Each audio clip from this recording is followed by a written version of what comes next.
जय श्री कृष्ण जी की जय। भगवद गीता जी की संबंध। इस प्रकार सांख्य योग का साधन करने वाले योगी का और उसकी समर्थ समर्दर्शन रूप अंतम स्थिति का वर्णन करने के बाद अब भक्ति योग का साधन करने वाले योगी की अंतिम स्थिति का और उसके स्वर्थ भगवत दर्शन का वर्णन करते हैं। यो मा पश्यति स्वर्थ स्वर च मयि पश्यति तस्यः न प्रणश्यामि स च मे प्रणश्यति। जो पुरुष संपूर्ण भूतों में सबके आत्म रूप मुझे वासुदेव को ही व्यापक देखता है और संपूर्ण भूतों को मुझ वासुदेव के अंतर्गत देखता है, उसके लिए मैं अदृश्य नहीं होता और वह मेरे लिए अदृश्य नहीं होता। संपूर्ण भूतों के में वासुदेव को और वासुदेव में संपूर्ण भूतों को देखना क्या है?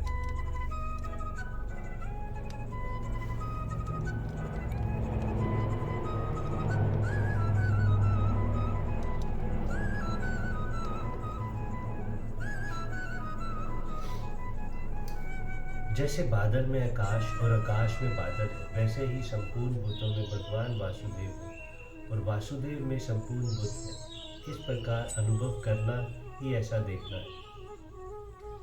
ऐसा देखना कार्य कारण की दृष्टि से है या व्याप्याय व्यापक की अथवा अध्याय आधार की दृष्टि से।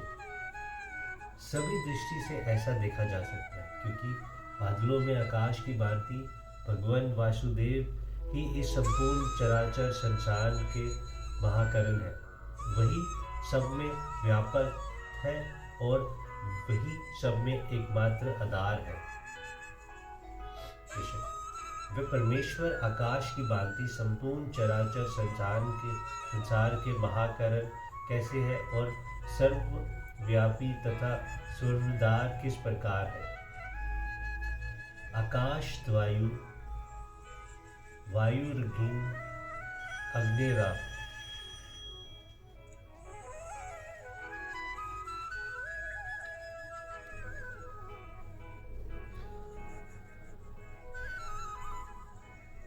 इस रीति के अनुसार आकाश से वायु, वायु से तेज और तेज से जल रूप बादल की उत्पत्ति हुई। आकाश पर महाभूतों में पहला और इन सब का कारण है।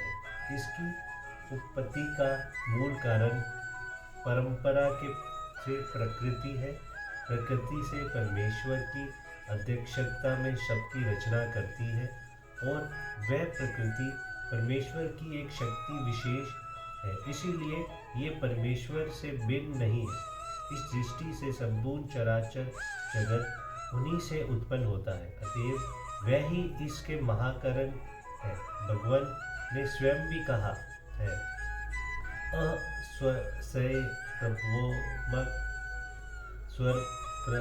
स्वप्रवृत्ते, मैं सबको उत्पन्न करने वाला हूँ और मैं मेरे सकाश से ही सब चेष्टा करते हैं।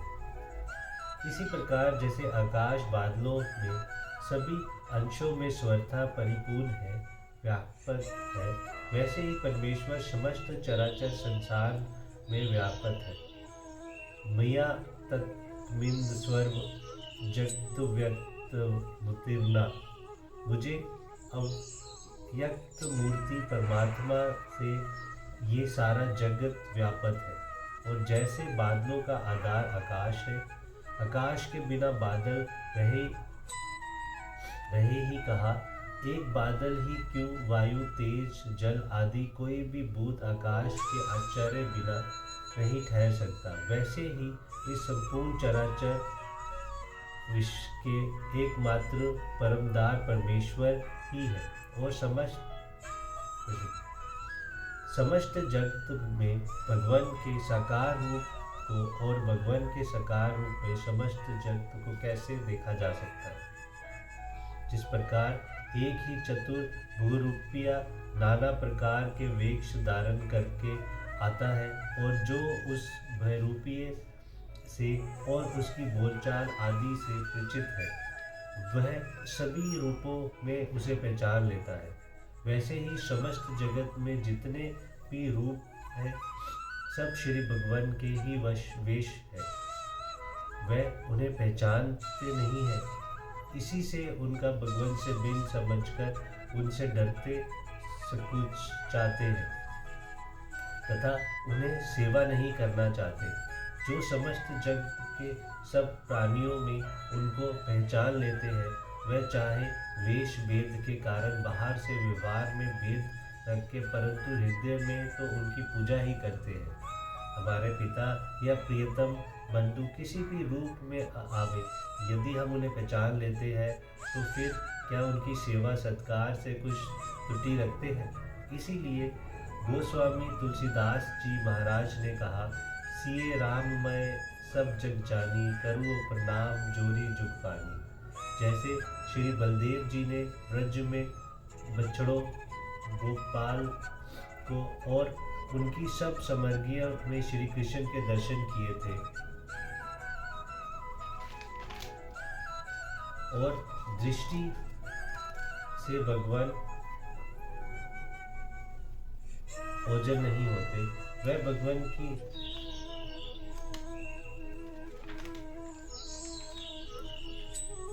किए थे। और जैसे ब्रज गोपियों अपनी प्रेम की आंखों से स्वर्ता और स्वर्थ श्री कृष्ण देख करती थी, वैसे ही भक्तों का स्वर्थ भगवान श्री कृष्ण राम विष्णु शंकर शक्ति आदि जो स्वरूप जिसका इष्ट हो, उसी भगवान के साकार रूप के दर्शन करने चाहिए। यही भगवान के साकार रूप का समस्त जगत में देखना है।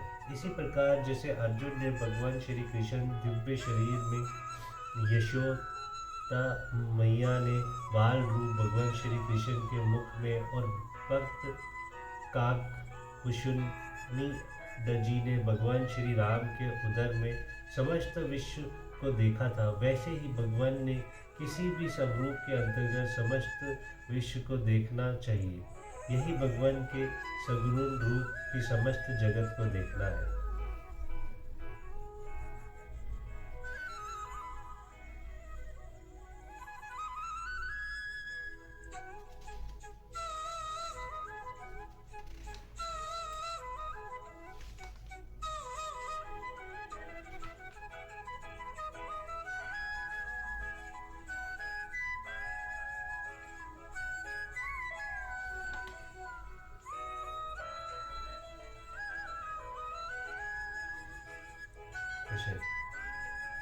उसके लिए मैं अध्यय नहीं होता और वह मेरे लिए अध्यय नहीं होता। इस कथन का क्या अभिप्राय है? पहले प्रश्न के उत्तर के अनुसार जो समस्त जगत में भगवान को और भगवान में सब जगत को देखता है, उसकी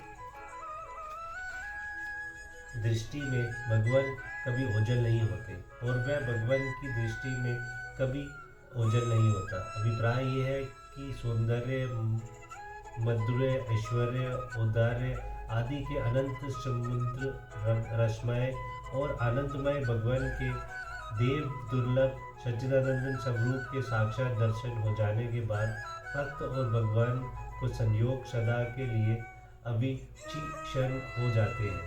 जय श्री कृष्ण। भगवान के सगुण साकार स्वरूप के दर्शन का साधन आरंभ में किस प्रकार करना चाहिए और उस साधन की अंतिम स्थिति कैसी होती है? सबसे पहली बात है सगुण साकार स्वरूप में श्रद्धा होना। सगुण साकार स्वरूप के उपासक को ये निश्चय करना होगा कि मेरे इष्ट देव सर्वशक्तिमान और सर्वपारी है, वह ही निगुण सगुण सब कुछ है।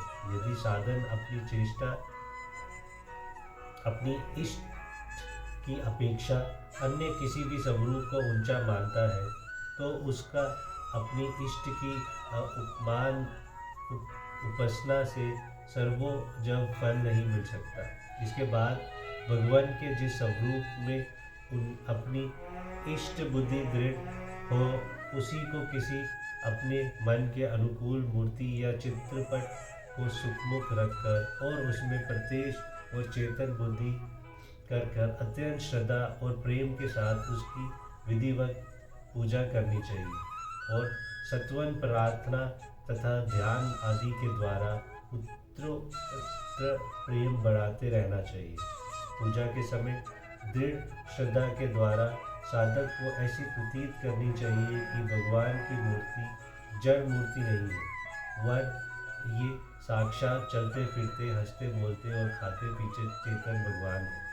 यदि साधक की श्रद्धा सच्ची होगी तो उसे विग्रह में ही उसके लिए भगवान को चेतन अवतार हो जाएगा और नाना प्रकार से अपनी भक्त वत्सलता का प्रत्यक्ष परिचय देकर साधक के जीवन को असफल और आनंदमय बना देगा। इसके बाद भगवत कृपा से अब उसको अपने इष्ट की प्रत्यक्ष दर्शन भी हो सकते हैं। दर्शन के लिए कोई निश्चित समय की अवधि नहीं है। साधक की उल्कंठ और भगवत कृपा पर निर्भर जैसी और जिस परिणाम में होती है उसी के अनुसार शीघ्र या विलंब से उसके दर्शन हो सकते हैं। प्रत्यक्ष दर्शन होने के बाद भगवत कृपा से चाहे जब और चाहे जहाँ सुरदा और स्वर्ग दर्शन भी हो सकते हैं। साक्षात भगवत दर्शन होने पर साधक की कैसी स्थिति होती है इसको तो वही जानता है जिसे दर्शन हुए, दूसरा कुछ भी नहीं बता सकता। जय श्री कृष्ण। साकार भगवान के दर्शन स्वर्ग हो, इसके लिए जो साधन किए जाते हैं उसकी एक प्रणाली ये भी है कि जिस स्वरूप में अपना इष्ट भाव हो उसके विग्रह या चित्रपट की उपयुक्त प्रकार से पूजा तो करनी ही चाहिए। साथ ही एकांत में प्रतिदिन नियम पूर्व उसके साधन का अभ्यास करके चित्त में उस स्वरूप की दृढ़ धारणा कर लेनी चाहिए।